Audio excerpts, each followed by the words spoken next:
Meus amigos,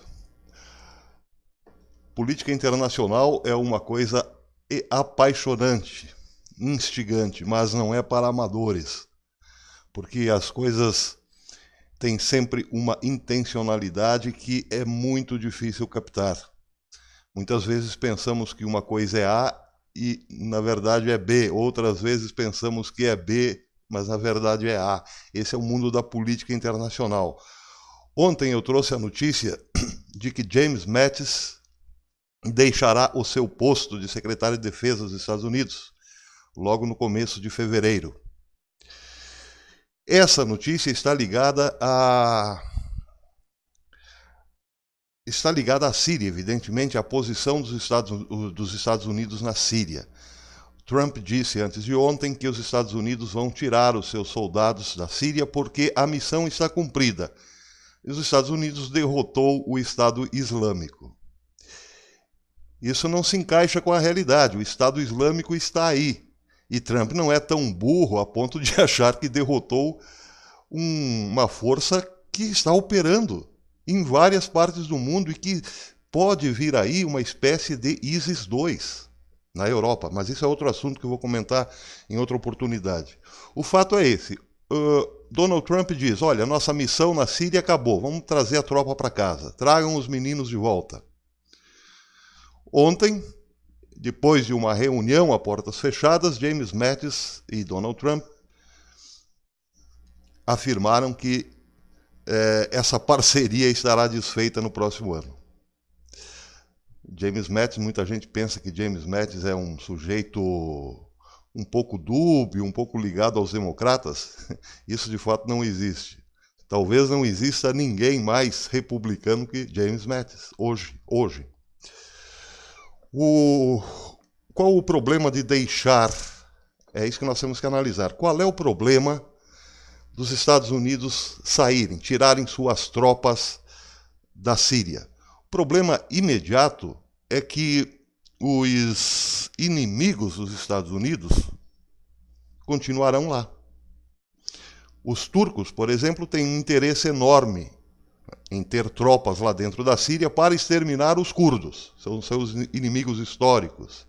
Porque os curdos é como o povo de Israel no passado. É uma etnia, tem uma cultura própria, mas não tem território. E eles alegam que parte do seu território está no Iraque, na Turquia, e a Turquia jamais cederá 1 centímetro do seu território para outro povo. Então, com a saída dos Estados Unidos da Síria, ficarão lá os inimigos dos Estados Unidos. Turquia, Irã e a Rússia. E também, quem sabe, os chineses.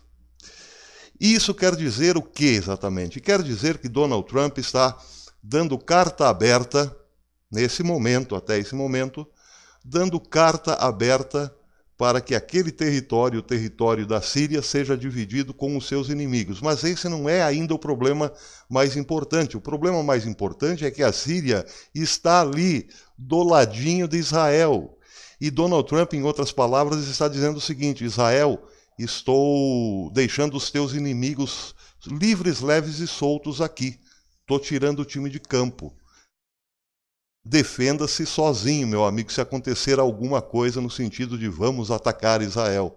Quem está pertinho de Israel pode sim tentar atacá-la com mais, digamos, força bélica. Isso é um fato. Mas por que, vejam, essa pergunta que nós temos que fazer, por que Donald Trump estaria virando as costas para o seu maior aliado, Israel? Nós sabemos que Donald Trump é um negociador implacável, mas ainda não é possível ligar as pontas. Por que os Estados Unidos estão deixando Israel sozinha? Bom, a matéria que sai hoje no Jerusalem Post pode nos esclarecer o caso, a situação. Diz o seguinte a matéria, vou ler só um pedacinho, um trechinho aqui. O governo israelense está trabalhando para neutralizar quaisquer problemas que possam surgir da planejada aquisição do porto de Haifa. Haifa é a principal cidade de Israel, a aquisição do porto de Haifa, por quem? Por chineses, em 2021. 2021. De acordo com como levantou a Marinha dos Estados Unidos, a reconsiderar suas futuras ligações em exercícios em Israel, disseram funcionários do Jerusalem Post na terça-feira. Agora, me parece que está um pouco mais claro entender por que Donald Trump quer tirar as suas tropas da Síria e afagando a cabecinha dos ditadores, como Assad, como o Erdogan, e até mesmo Putin, por que não? Quantas décadas Putin está no poder? Por quê? Porque Israel está de conversinha com os chineses. Trump, ao que tudo indica, está, como sempre, deixando a coisa muito clara. Ou vocês estão conosco, ou estão contra nosco, como dizia o caboclo. Se você quer fazer um grande porto em Haifa, com os chineses, deve ter pensado Trump. Tô fora, velho. Te vira. Até depois, pessoal.